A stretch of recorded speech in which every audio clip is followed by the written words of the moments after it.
Oiê, mais uma vez sinta que lá vem história, porque aquela velha máxima, né? Enquanto o inimigo das nossas almas não para de lutar para espalhar a ignorância, a gente também não para de lutar para espalhar conhecimento. E uma das grandes ignorâncias que ele tem espalhado por aí, que muita gente acredita, até porque isso não é nem novo, isso é desde que a terra é terra, né? É que se você for bonzinho, se você não fizer mal a ninguém, se você for um bom cidadão, tá ótimo, ó, maravilha, é o que Deus espera de você, é o que Deus quer e a salvação, o céu tá garantido. Mas isso não é verdade. Isso não passa de um sofisma, ou seja, uma grande mentira com carinha, com casquinha de verdade. Só que não é verdade não. Sabe por quê? Hoje eu vou falar para você a respeito da primeira mensagem de Jesus. E a primeira mensagem de Jesus nem começa com ele, na verdade. Começa com João Batista. João Batista é um profeta que Deus havia, até outros profetas antigos haviam profetizado a respeito de um profeta que viria antes de Jesus e que seria o antecessor do ministério de Jesus. Ele que ia apresentar Jesus para o mundo. E aí era isso que ele estava fazendo. João Batista ficava lá no meio do deserto, perto, às beiradas do Rio Jordão, e ele começou a pregar, ele começou a falar para as pessoas a respeito do Messias, daquele que viria, do reino dos céus que estava chegando. E basicamente a pregação dele era a seguinte: arrependei-vos, cheguem-se a Deus, porque está próximo o reino dos céus. E aí ele ia pregando tal, e as pessoas iam chegando, e cada vez mais pessoas iam vindo e ouvindo ali a pregação de João Batista. E aí ele batizava as pessoas que se arrependiam dos seus pecados, né?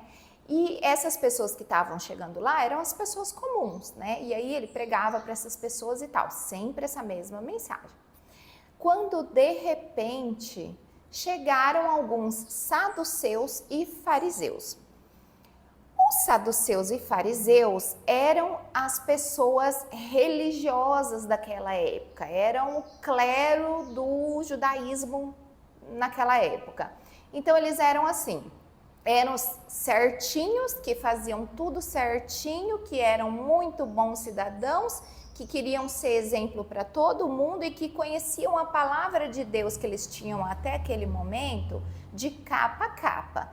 Eles é que sabiam tudo, eles que eram os bons e tal, então eles sempre lutaram para manter uma aparência de religiosos, uma aparência de homens de Deus. Só que quando eles chegaram até João Batista e João Batista viu aqueles caras, ele olhou para eles e chamou eles de serpentes. Falou: ô bando de víbora, o que vocês estão fazendo aqui? Vocês têm que ir lá se arrepender do pecado de vocês. E vocês não pensem que porque vocês são filhos de Abraão, ou seja, João Batista sabia que eles entendiam da palavra e que eles teriam resposta para tudo. Então ele mesmo já foi falando para eles, falou: olha, nem adianta vocês falarem que vocês são filho de Abraão, porque se Deus quiser ele faz pedra de filho de Abraão. Vocês têm que ir se arrepender do pecado de vocês. Agora olha que engraçado. Como assim? Um bom cidadão, um cara que conhece a palavra, religiosos que cumpriam as tradições religiosas ali, ó, certinho.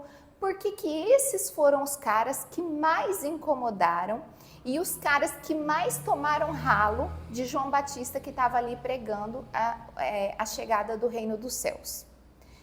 É muito simples, gente, porque a princípio, quando as pessoas estavam chegando, João sabia que aquelas pessoas, através do Espírito de Deus, que aquelas pessoas eram pessoas simples, comuns, trabalhadores, normais, eles não tinham nada a ver com o sacerdócio, eles não tinham nada a ver com a igreja daquela época.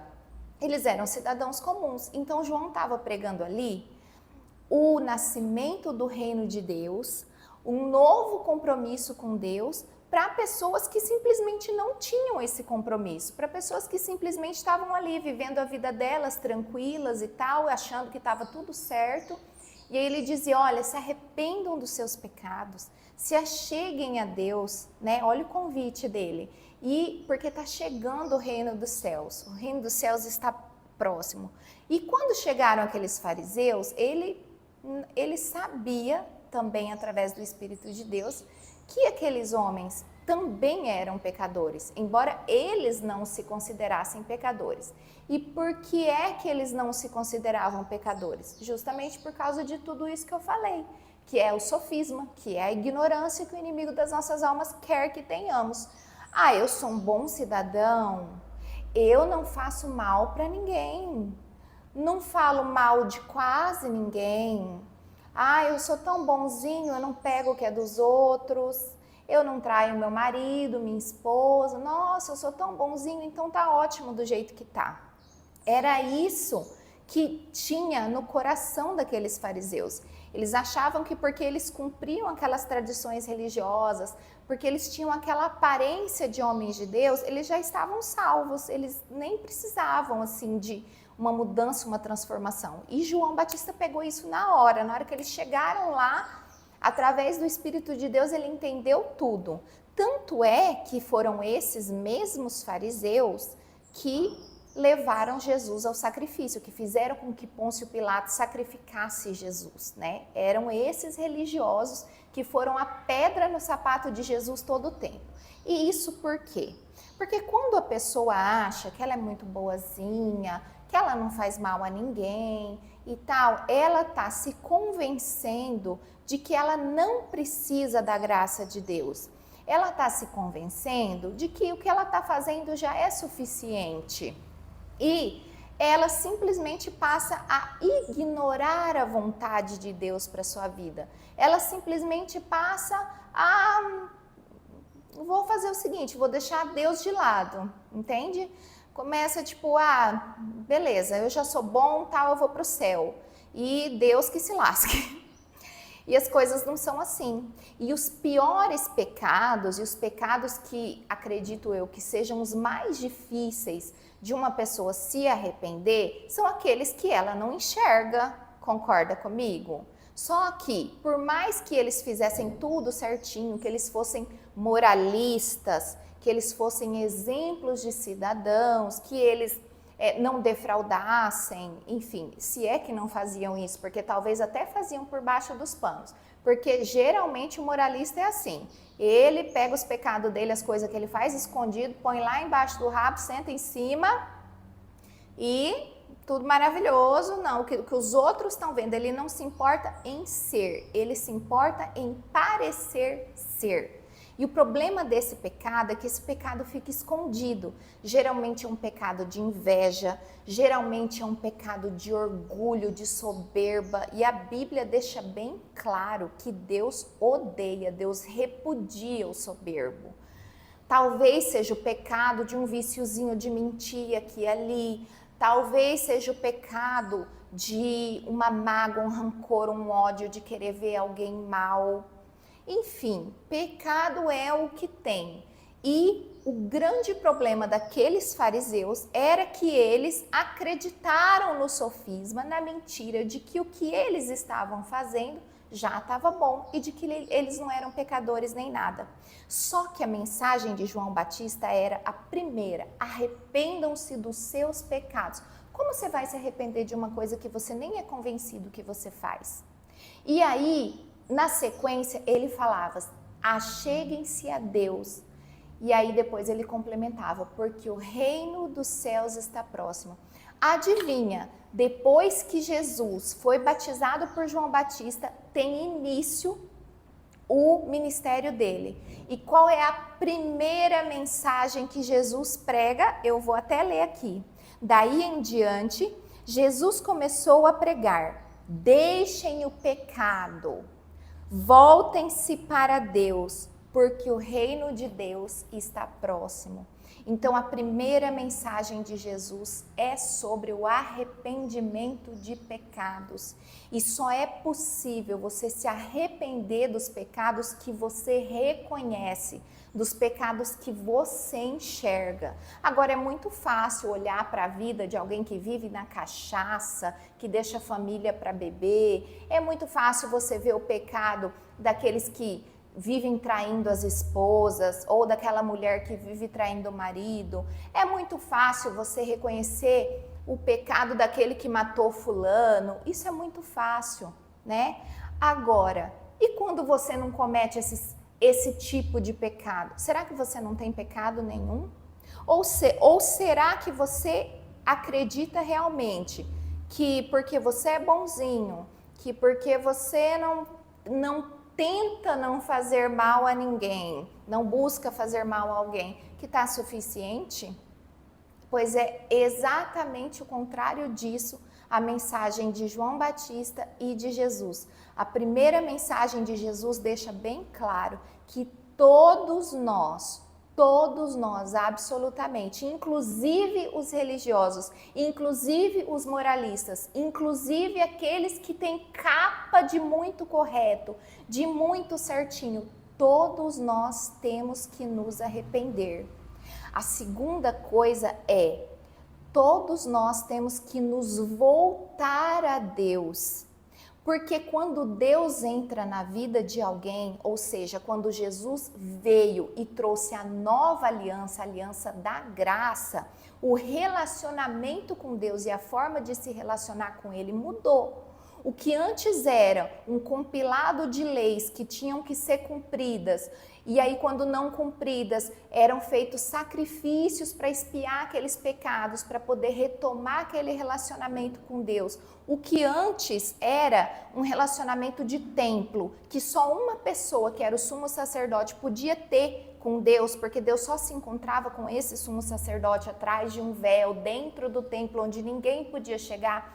Agora, tudo isso mudou. Todo esse relacionamento foi reformado, todo esse relacionamento, ele acabou ali na chegada de Jesus e iniciou-se um novo tempo. Foi por isso que Jesus começou a pregar as boas novas. É o que está escrito aqui também, ó.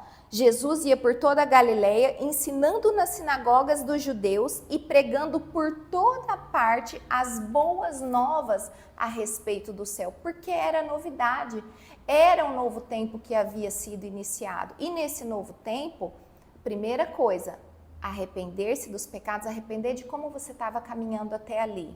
E aí você se volta para Deus. E quando você se volta para Deus, né, com arrependido dos seus pecados, aí Deus vai te ensinar que Ele é Senhor. Deus vai te ensinar que se você estava levando a vida do jeito que você acha que é certo, você estava errado. Porque você não tem que levar a vida do jeito que você acha que é certo, mas sim do jeito que Deus define como certo para a sua vida. Até porque todo propósito é individual. O que Deus tem para mim, Deus não tem para nenhuma outra pessoa da face da terra. O que Deus tem para se relacionar e para fazer comigo, em mim e através de mim, não se compara com o que Ele tem na vida de qualquer outra pessoa. Então, por ser individual, a salvação é individual. O seu relacionamento com Deus é individual. E o inimigo das nossas almas, quando eu falo aqui todas as vezes que eu inicio o vídeo e eu falo, olha, ele está lutando para espalhar a ignorância, não é mentira não. Porque quando você não conhece a verdade, quando você não tem conhecimento, quando você não tem entendimento, qualquer mentira te leva, qualquer mentira te engana. E não acredite que porque você é bonzinho, porque você não faz mal para ninguém, que tá certo, tá ok, que Deus está achando isso maravilhoso e aplaudindo lá do céu.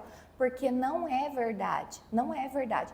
Todos nós necessitamos de arrependimento, de reconhecimento desses pecados, arrependimento e de nos voltarmos para Deus. Porque o reino de Deus já está aí. O reino de Deus já foi implementado por Jesus. E para fazer parte desse reino, para você ter acesso a tudo que esse reino te entrega, e como filho, porque através de Jesus nós fomos feitos filhos de Deus também. Então, para você ter acesso a essa herança do seu pai, a tudo que é do seu pai, a esse reino, a esse poder, né, que era o poder que Jesus usava para curar as pessoas, era o poder que Jesus usava para operar maravilhas e para pregar a palavra de Deus e para ensinar a palavra de Deus, a unção que ele tinha, a autoridade que ele tinha. Para ter acesso a isso, só fazendo parte. E não tem como você fazer parte de outra forma, se não for reconhecendo os seus pecados diante de Deus, se arrependendo e se chegando a Deus. Então, gente, é isso. Esse vídeo está servindo para te mostrar que tem mentiras que são descaradas. Agora, tem mentiras que tem uma casquinha que parece ser verdade, que são sofismas. E esse vídeo é justamente contra o sofisma de achar que porque você é bom, tá tudo certo entre você e Deus, porque isso não é verdade. O que Deus está buscando é que você realmente se converta, que você realmente se arrependa, reconheça onde você erra, reconheça quais são os seus pecados, quais são as suas concupiscências, o que ganha você de Deus, sabe? O que tira você da presença de Deus, o que tira você do seu propósito, o propósito que Deus te entregou no dia em que Ele decidiu que ia te criar, entende? E você se volta para Deus e aí Deus começa um relacionamento com você que você vai levar até o último suspiro de vida. Essa é a vontade de Deus. E não existe outra forma de se relacionar com Ele. Não existe, como que eu vou falar? Não existe uma tradição religiosa que possa fazer isso por você. Não existe um tipo de feitiçaria ou qualquer coisa que possa fazer isso por você. A única coisa que pode te conectar com Deus e com o propósito dele para a sua vida é o arrependimento dos seus pecados, o reconhecimento do senhorio de Deus e você se achegar a ele, tá bom? Gente, eu agradeço vocês por terem chegado comigo até aqui. E a gente vai continuar daquele mesmo jeito. Enquanto o inimigo das nossas almas está por aí, lutando para espalhar a ignorância, eu vou prosseguir por aqui, lutando para espalhar conhecimento. E se você quer me ajudar, você pode compartilhar esse vídeo com alguém que você ama muito, que você acha muito importante e que deve escutar essas palavras, ou com quem mais você queira compartilhar, tá bom? Curte. Se quiser comentar, a gente conversa a respeito do que eu falei nesse vídeo. E até a próxima!